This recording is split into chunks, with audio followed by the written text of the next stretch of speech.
Part of my title tonight, of course, referred to resistance. So let's talk about that for a moment. Despite what I said earlier about the generally rave reviews that Francis is drawing, it is nevertheless the case that there are some important constituencies inside and outside the church in which one can detect some ambivalence or some concern about some of the things we have seen from the new pope. I wrote a column recently in which I talked about Pope Francis's older son problem. Okay, and this is a reference to the parable of the prodigal son. You know, over his first 8 months, Francis has done a masterful job of reaching out to the prodigal daughters and sons of the postmodern world. But I think there are some older sons in the church, people who would perceive themselves as loyal Catholics who have been carrying water for the church for a long time, who are feeling a bit left out. And I think if we look around, you know, as of today, we could identify at least 5 such older sons. One, I think there are some pro-life Catholics who worry that Francis's determination to dial down the rhetoric on issues such as abortion, gay marriage, and contraception amounts to a kind of unilateral disarmament in the culture wars.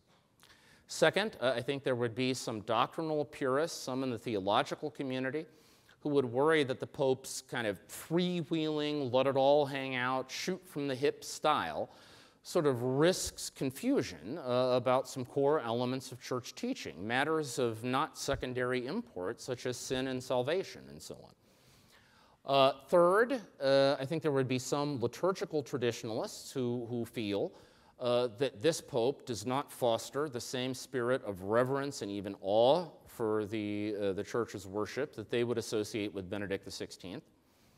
Fourth, I think there would be some political conservatives who would be concerned that all of this talk about the social gospel, if we're not careful, could shade off into a kind of uncritical embrace of the political agenda of the secular left, even on things that really have nothing to do with matters of the faith. And then finally, fifth, I think there are some church personnel, and in particular, people who work in the Vatican, who quite honestly are just a little tired of hearing the Pope take pot shots at them, you know? I mean, hearing Francis describe them as careerists, as infected with the leprosy of a royal court, as, you know, being excessively Vatican-centric, okay, and all of that stuff.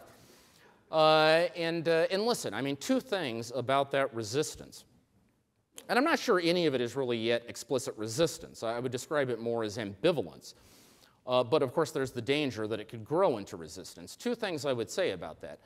One, if there's nothing else you take away about Jorge Mario Bergoglio, know this. This is an incredibly politically astute man. I think he is well aware that ambivalence is out there, and I think over the course of time, he's going to do what he can to try to reach out to those folks. Second, at a more spiritual level, this is a pope who is profoundly committed to the unity of the church.